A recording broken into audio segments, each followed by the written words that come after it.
Okay, we're going to go ahead and get started. Thank you all so much for coming to Poetry Night. So, I'm Courtney from the library. Did I already say that? Okay. Hello! Thank you all for coming tonight. This is our monthly poetry meeting. We are very thankful for the gallery at 10 Oaks for providing us this amazing space, and I definitely encourage you after Poetry Night, if you want to take a minute, wander around, look at the gallery.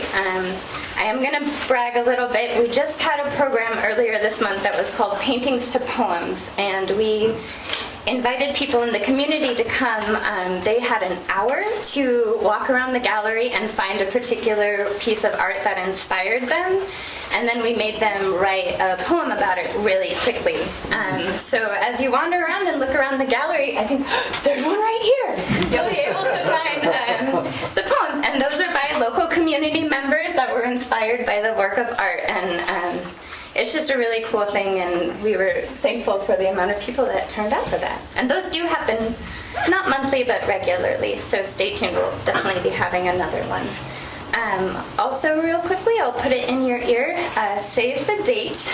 We have brought back, the library in partnership with Linfield and Third Street Books has brought back our Mac Reads presentation. The book is The Distance Between Us by Raina Grande. When I left the library, there were about 4 giveaway copies left, but you should find someone who has one of those giveaway copies and ask if you can borrow it when they're done. And the library might buy more. And the library could buy more. We also, you could just, check it out too. We have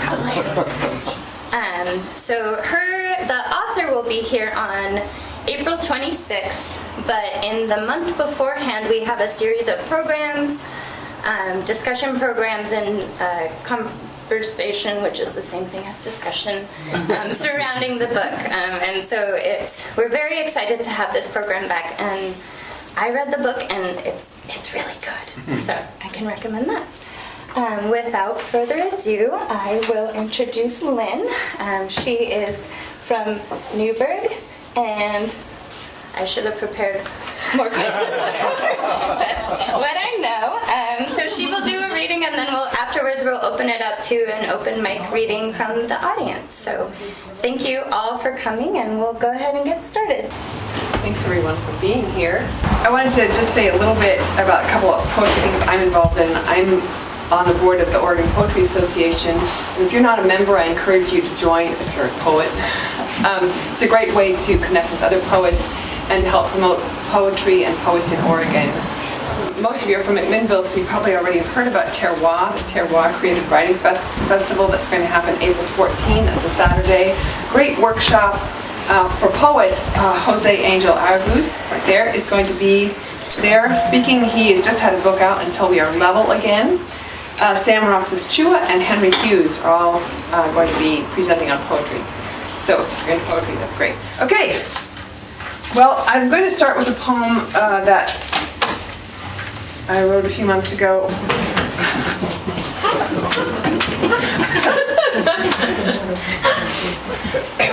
Personal clips. Okay. I'm going to read a few poems now from my book, Real Daughter, which will come out in October. Several years in the making, and it won the 2017 First Book Prize at Unicorn Press, so I'm really excited about that. So someday, if you like my work, you can actually buy a book. Okay, so you know how it is when you know something, and you got the feeling you know something, but you don't want to acknowledge it? This happens to me too. This poem is called The Douglas Fir Leans Toward the House, and I Pretend It Doesn't. For who can see a heart turning? The angle of the jaw, the ratio of silence. Should I have measured? On Sunday I'll call my mother. All the answers will be fine. She used to say, a stitch in time saves 9. It's what I told my daughter. We applied this only to mending.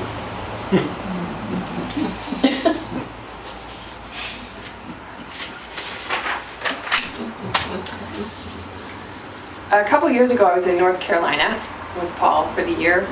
Paul had a fellowship at the National You Humanities don't Center. actually know who I am. Paul's my husband. and I was a resident associate there. I had 9 months to spend reading and writing. It was like heaven for poets. And Paul and I took a lot of walks out there and noticed these trees in the middle of the wintertime that did not drop their leaves.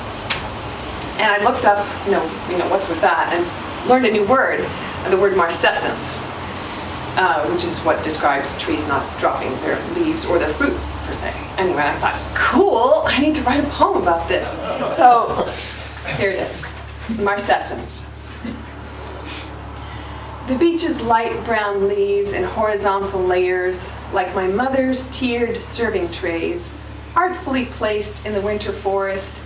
And here we are in another fucking tree poem, this one, about the difficulty of letting go of something already dead. Such a fancy word for it when it comes to trees, marcescence. You could name a daughter that. Unlike fury, unlike grief. Like the beaches, I'm slow to harden my cells, allow abscission, another elegant arboreal term, those tidy partings between twig and withered leaf, or the calm release of ripe fruit. Consider the clean white spaces between each layer of a family tree. It isn't like that at all. Could you spell that word? I want a picture. Marcescence, Marcescence.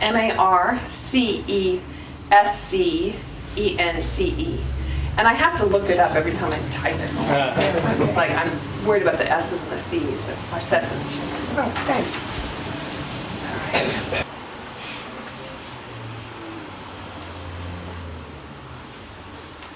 Well, daughters often do a lot of caregiving, and I helped care for my mom when she was declining from ALS. And this is the poem I wrote at that time. Maytag. It can't be fixed, says my father of the dryer, the Maytag of many years, most of their marriage, and the protest of my mother, who can't do laundry anymore anyway, doesn't stop him from having it hauled away, ordering a Kenmore. What he means is he can't fix it. He has fallen, and what can a man do with a broken rib? The third bird in 2 days hits the window and drops a rose-breasted nuthatch I place in a napkin, but they won't touch it. They won't touch its fine, fine feathers for fear of lice. I'm to throw it in the bay. If my daughter were here, she would bury it in a small box, lined with a scrap of soft cloth. But there's no time for dead birds. The crabs creep out sideways to clean up, and my mother says to call the crematorium the minute she dies. When the Maytag goes, she cries. This poem is about how caregiving changes you. This is another tree poem. And after. Now the pin oak and the alder drop their leaves, all tarnished forks and spoons, and their burden shows, a broken pine cradled there. It rests in their arms, confluence of ankles, festoons their lower branches with dead needles, small bundles dangling like rusty tinsel. They will hold the pine while it is dying and after.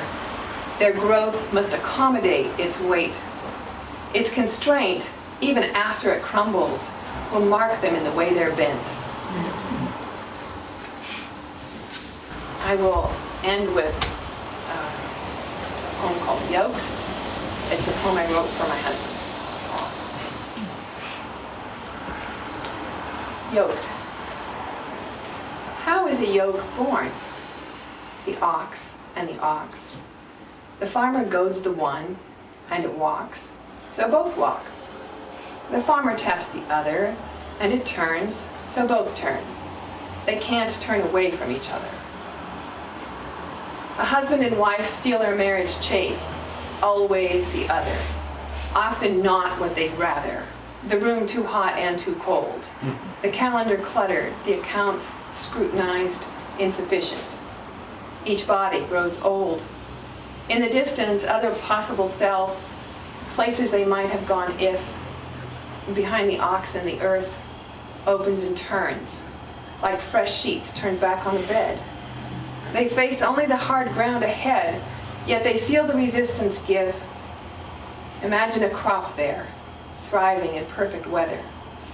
It might or might not turn out like that. There are countless kinds of disaster. And the wife and the husband can turn away from each other. This yoke is not a wooden thing.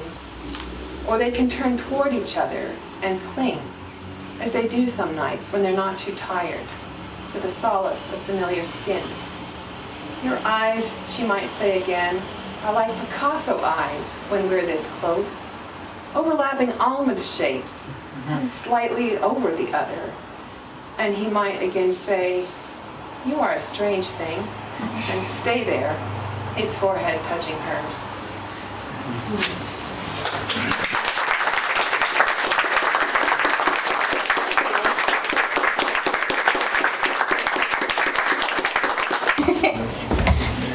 I really like it when it's like standing room only at poetry night, even if it is a little crowded in here.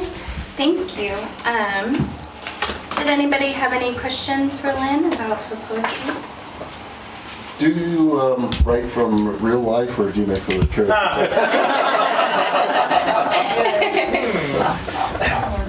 I resemble that remark. Do you really want me to answer that? No. I do. I have a question. Yes.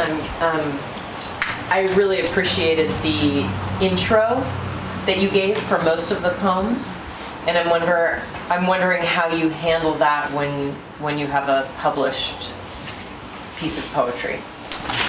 Yeah, the intros aren't there in a published piece of poetry, but also in a published piece of poetry,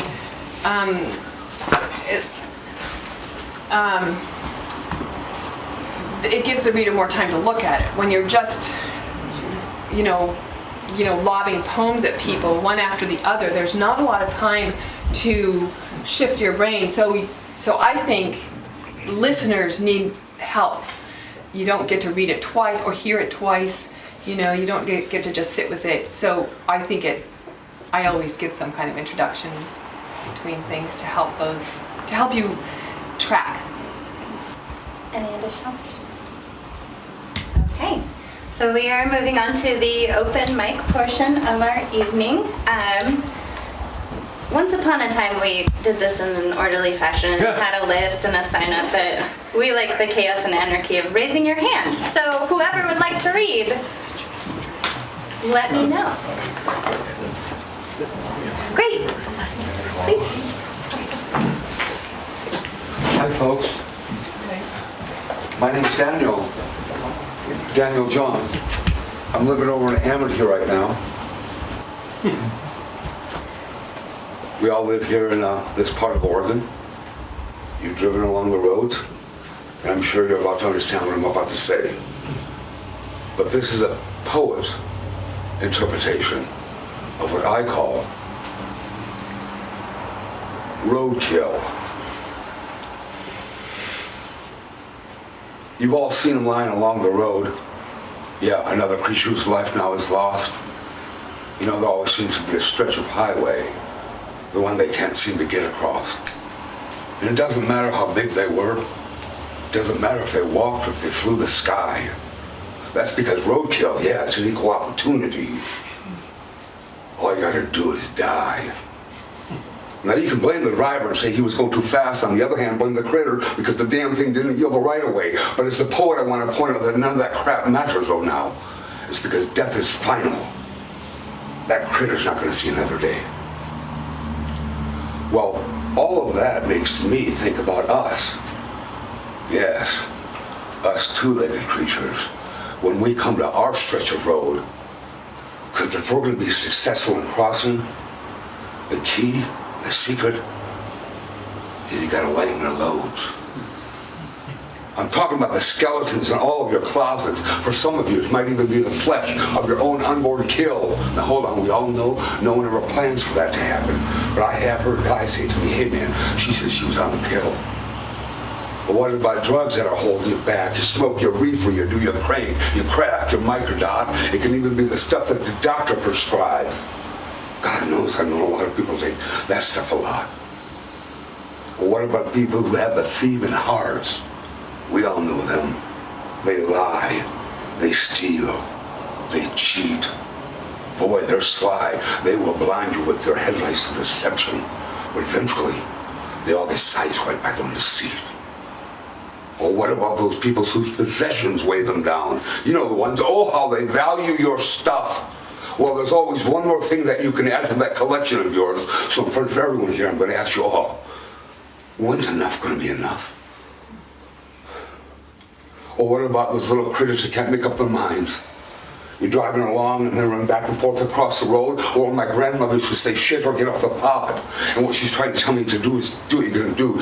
Get your life out of the commode. So I end this piece by saying this. Find the place that is uniquely yours. Yes, that place that only you and you alone can fulfill. And remember, look both ways. Lighten the load before crossing. As a poet, I'd hate to see any of you become the next roadkill.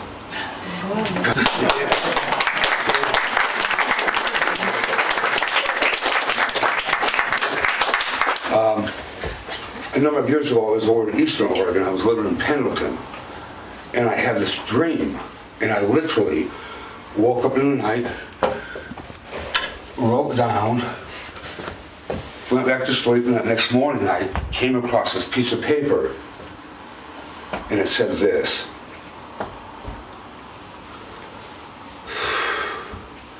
This is a little dark, but all you gotta do is turn on your 6 o'clock news channel TV and you'll understand. And it goes, I used to sit alone in the evening and I used to wear darkness like it was a shroud. And it was there that I found my solitude, yeah, my loneliness, well, out there, out in the crowd. And without a concept of myself or a purpose for my life, man, I used to think I'd rather destroy it than to live with all the world's strife. So I'd sit and I'd rip nails out of my body. I thought maybe it was in pain that I'd find bliss, but God, how I wanted to leave that dark side. But I was so afraid, man, that I'd long for a kiss. That's where all those realistic people, those out there with those practical aims, they're all they're rape, robbing, and plundering, and they're doing it all in their own God's name. And then it hit me. They say we men were only but animals, but I realized I don't subscribe to that point of view because there is something that makes us different, my fellow poets. And what it is the crazy dreams of people like me and you. You see those realistic and practical people? I'm going to tell you what I've seen, that they rarely fare well in the long run of life, unlike us dreamers, us poets, that dare to live out our dreams. So never let them lock you up, tie you down, constrict you with their lies. Give them the freedom to travel their earth. But as poets, we need to learn to live our evening skies. And I call that night thoughts. My name is Andrew John. Thanks for listening.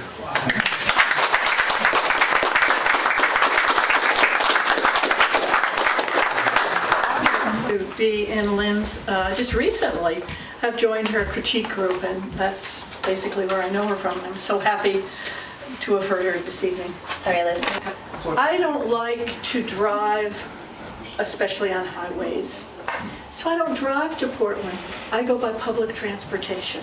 And I've gotten a lot of poems out of public transportation. You can well imagine, because I speak to the people, and they speak to me. And this is called The Story. His story had so much power, has so much power, that it jumps on ahead of the thin, gray-haired, gray-eyed man with one bum leg, boarding the number 12 out to Tigard. The tale reels round the bus ceiling until its owner, dragging an unyielding limb with the aid of a pronged hurricane, followed by a sparrow-like backpacked woman, maneuvers to his seat. Hoisting his head slowly, the man pierces a silver stare across the aisle toward two pearl-faced young women with straight black silk curtains cascading over Nordstrom bags clasped tightly to their chests. He secures their astonished gazes by loudly and clearly articulating, "Brown recluse." Net-like, his story falls, encapsulating every rider and the driver as well. The odoriferous Harpo Marx look-alike in the back halts his pantomime to some invisible person. A tiny baby takes a sudden time out from mother's breast while 3-year-old twin sisters stop slurping straws. A dapperly dressed vacationer from British Columbia rises from reverie, 3 exquisite Portland Art Museum visits, and turns on his hearing aids. And the bus driver lowers his rap music. As the bus passes Pussycat Lounge, the yarn unravels. Back in Tennessee, doing somebody else's job, bite under the sock, boss uncooperative, almost bled out, eaten up from the inside, EMTs, long hospital stay. As the bus slips by Serenity Court, harangue continues. Lawsuits, no money to sue, rich man's game. It ends with a detailed description of the lethal arachnid and a warning about imported produce. Before departing Fred Meyer's, the man gathers up the story and tucks it in the backpack to await its next incarnation. The bus expels a collective sigh as several passengers covertly examine itchy extremities.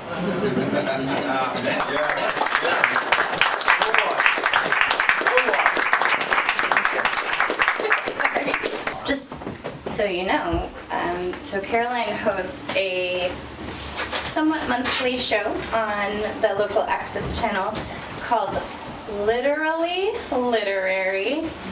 That is the first time I've said that right on the first try. So that explains, so stay tuned to local channel 11 in the future and you will see the reading tonight. Who would like to read next? Yes? Well, I guess I will. Oh, okay. We've done it over. All right. Well, so anyway, a few months ago, I got a phone call from my brother, who's 84 years old, and he was down in the VA hospital in Utah. And so we talked a few times, and then all of a sudden, one time recently, I got a phone call from his wife, and he had expired. So anyway, I thought I'd write about that, you know. Hey, there's been some really good poetry tonight. Wow, you guys are awesome. So anyway, this is my little thoughts on that whole matter. Anyway, excuse me. Death paid a visit on the phone. I'm pretty callous about death, and I don't know exactly why. Maybe I just think it wastes time to feel sad about it. Chronic loneliness must be much worse. Death is all around us. It comes, it goes. Nonetheless, having your older brother pass on while you are giving him a farewell message over the phone is hard to wrap a brain around. We were not close, but we had come to a mutual understanding later in life. The family closet has a lot of skeletons crammed in it. He was just another arm bone. I'm probably a jaw. I really wanted some history, and he gave me some small bits. Even that took a whole lifetime. I'll say it was too painful for him to recount the past. At least that's what I tell myself. I won't hold that against him. Truthfully, he wasn't there for me. No grudge taken. He just wasn't there. The crying wife, the crying daughter, I'm listening and feeling helpless. It wasn't supposed to be this way. I hope he heard me wish him safe travels. She told me later he did. That's what I'll always think. And that's my cushion. Even pragmatists need a cushion. He wanted to let go is what I was told. He couldn't talk at that point, but nurses know these things. I give nurses a lot of credit. I'm realistic, and no matter the family's heartache, it's better now. Hours, days, weeks, months, the downhill slide sometimes just can't be stopped. Hope finally sits down on the curb, head down, and sighs. I'm saying his strength came at his weakest. Time to let go. The spirit is set free like the white doves when the top is lifted off the box. Fly, brother, fly.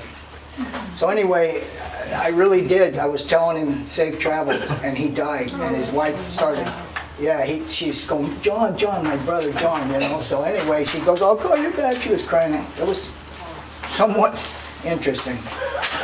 But we weren't all that close, but still, he is my brother. So anyway, I got one more here that I'll read if it's all right. This one's a little different. It's kind of in my days of political upheaval. This is called Ramblings. My country, 'tis of thee, losing precious liberties. Hey, Mr. Bigwig with the hip pocket lock, preaching out of both sides of the good book. Remember when you had a decision to make?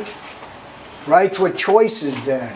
Maybe you listened to the voices when your conscience should have picked a road to take, a road with no tolls paid by another's pain. But instead you chose the one of gain. You chose the street with a wall that most people can't climb. Trading boulevards of happiness for dollar signs. Please read between the lines. You might make a nickel, but it'll cost them a dime. The cost of a phone call that most never make to the real purveyors of votes on a stick. Hey, Mr. Bigwig with the corporate necktie, have you ever considered taking a stand? There's a reason you don't mix the pew and the pulpit. They say it's a rough ride on a slow vote to heaven. Can you have your cake and eat it too? What happened to the eagle? Maybe just a broken left wing. Could have been caused by a pendulum swing that never settles in the middle. The middle class just gets the middle finger. Okay. But can I I'm sorry? I want to see the cover of your book. Oh yeah, here, What is please. that? Oh, Yeah, a self-published book that I put out, or I just had it, you know, made. is that you? Could be, actually, I believe that is me. Yeah, in one of my more early periods.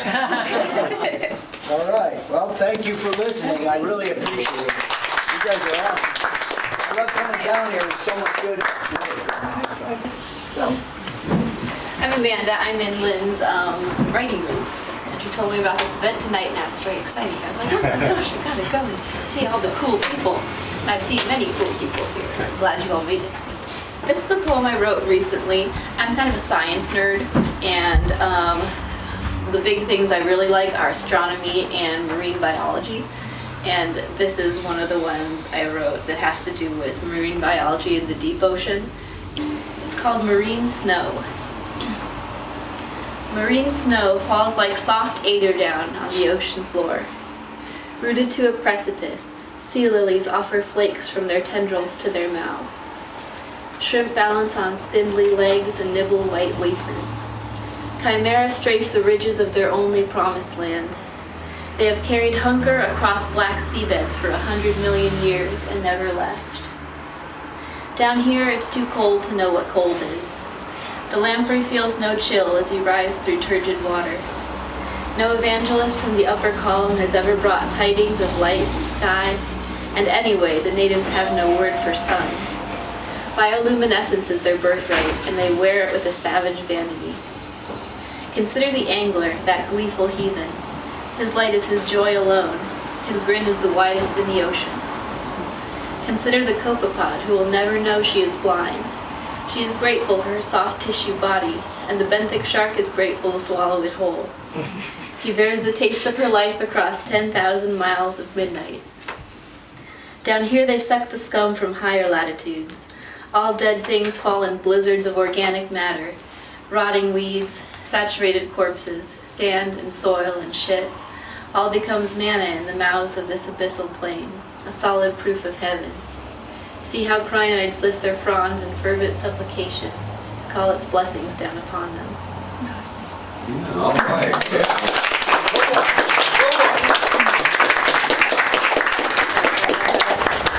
Thank you.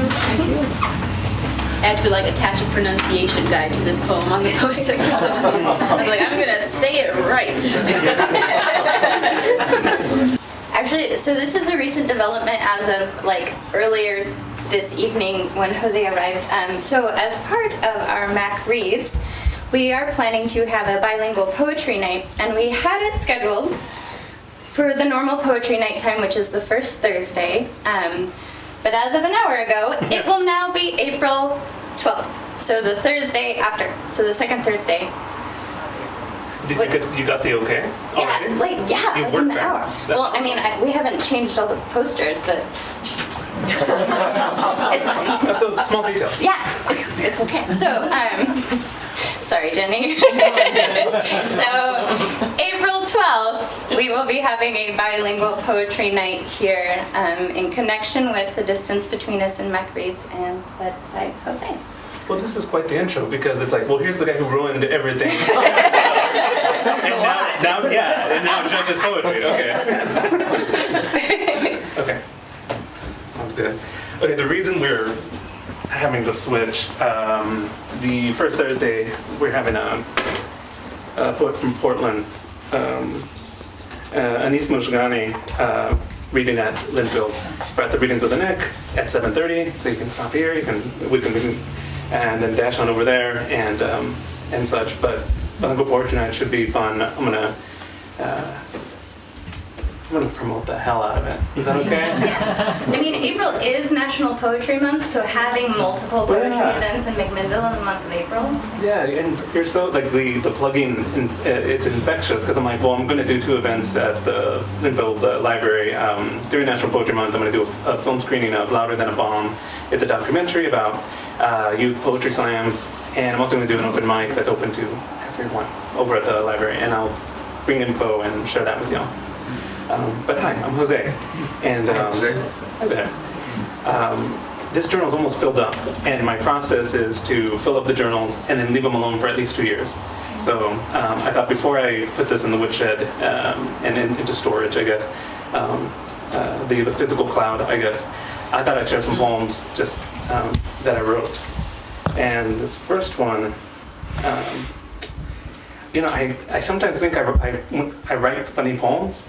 And as soon as I start thinking about it and I go to share it, I'm like, wait, it's actually not funny. If I think it's funny, it's probably heavy.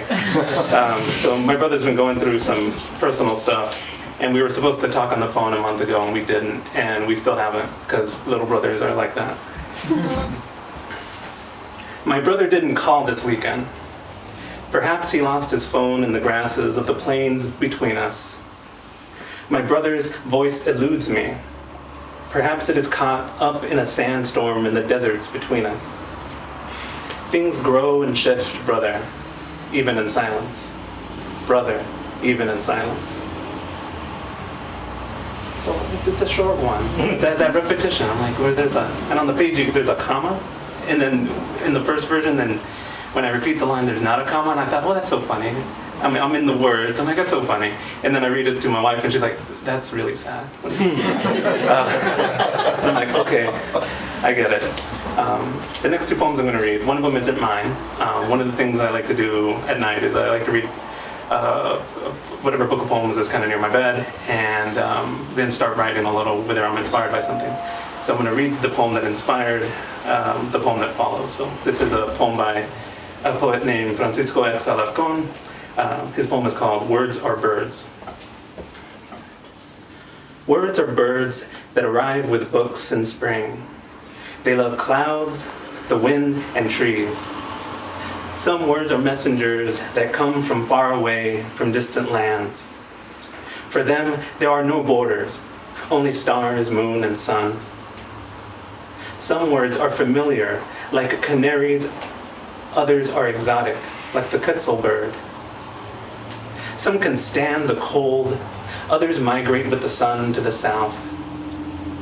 Some words die, caged. They're difficult to translate. And others build nests, have chicks warm them, feed them, teach them how to fly. And one day they go away in flocks. The letters on this page are the prints they leave by the sea. That's a lovely poem, right? I'm like, I read that and I'm like, so it's like I'm doing that thing where I set him up, the inspiring poem up, and this is just gonna, you can like tune out if you want. That's fine. But it ended up odish. Not a lot of my free writing at night turns out to be kind of like in communication, but this is what it turned out to be. So I titled it To Francisco X Alarcón. The prints remain of the words you rendered, the birds you followed down to this page. These birds, so much like the ones you spoke of, they are no one's birds, except perhaps the skies. Except, perhaps, these are odd birds. One singles out in its flight, the other wavers. In there, between certainty and wavering, a heart beating and sounding like a footstep. We are back at traces and prints. Prince Francisco, if I'm allowed these birds and traces, what a view in the call and vibrations, in the thin bones that leave prints, and the thin bones that fly overhead. Thank you. Thank you.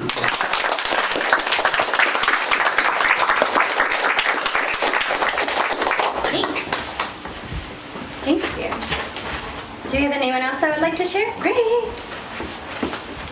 I am going to Hollywood and getting a job as a tech after this because I feel like I've just gained so much experience. I'd like to share two, one that I have memorized, one that I will have to look up in a minute, but we'll take care of that as it's needed.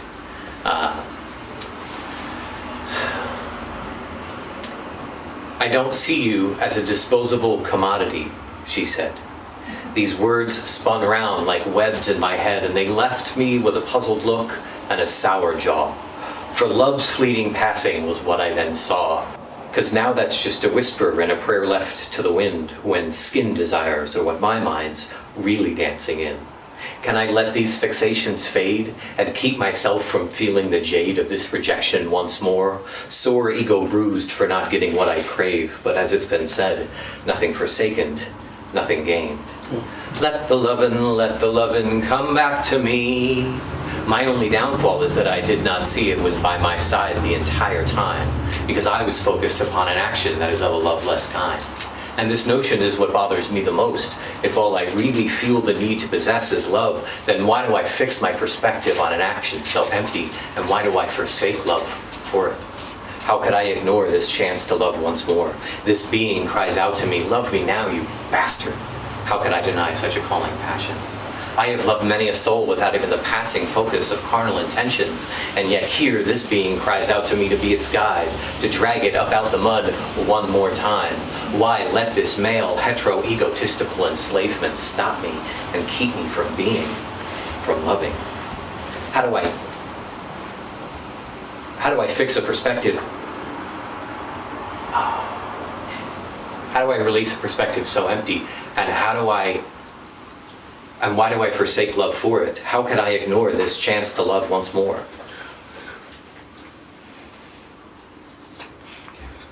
And I lost it in the middle again. This happened the last time that I read this piece.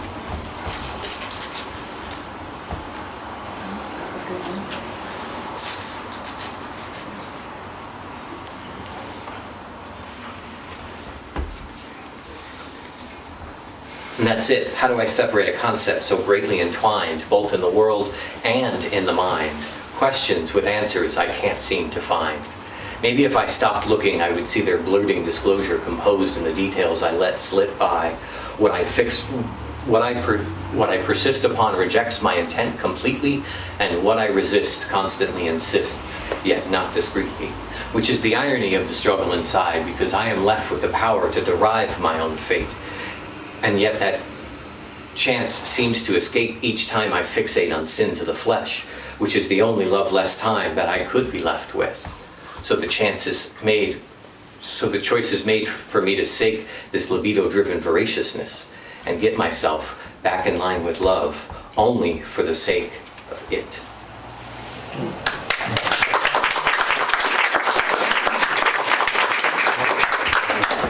I'm sorry, I have to go. You're fine. Bye, everybody. Thank Does everyone like it? Sorry. Oh, good. I was gonna like try and do like an awkward filler with.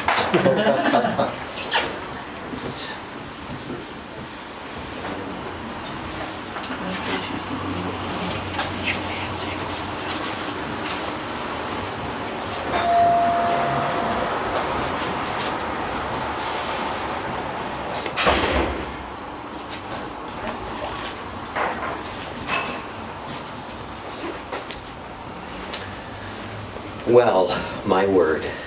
It means honesty. With its glory, I become trusted. And if I pursue its follow-through, it means never saying sorry, then having its worth busted. It is the unquestioned value in which I hold myself to and invite others to do the same. It's my thoughts manifested true, my existence expressed, and is the way to pervade the depths of my brain. It defines my present, can relate my past, and will be used to paint my future. It conveys a message of the beliefs I cast, and could even be twisted to suit yours. It is the delegate of my values, the ambassador of my priorities, and the chosen candidate for the campaign of my motives. To keep it is a question of what it is I choose. Is it guilt because I built an image I couldn't live up to, or am I reliant because I'm compliant to what I state to be true? If I use it for deception, whether others or my own, I bring on the inception of how I will be known.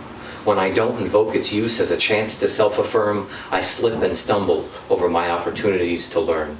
It means more in my eyes than those vested in the audience, because it's my name, sake, and ideas that would suffer judgment's consequence. And that's doublified for the self-implied, for it's my own letdown if to me I lied. So taking the steps to keep word true has to start with me before you. All right.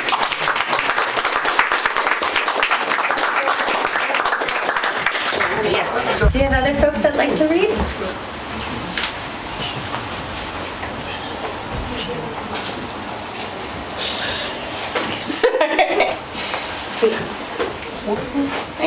Okay. I make you all suffer through at least 5 seconds of awkward silence before nobody volunteers. So, 1, 3, 2, 1. Okay. Thank you all so much for coming.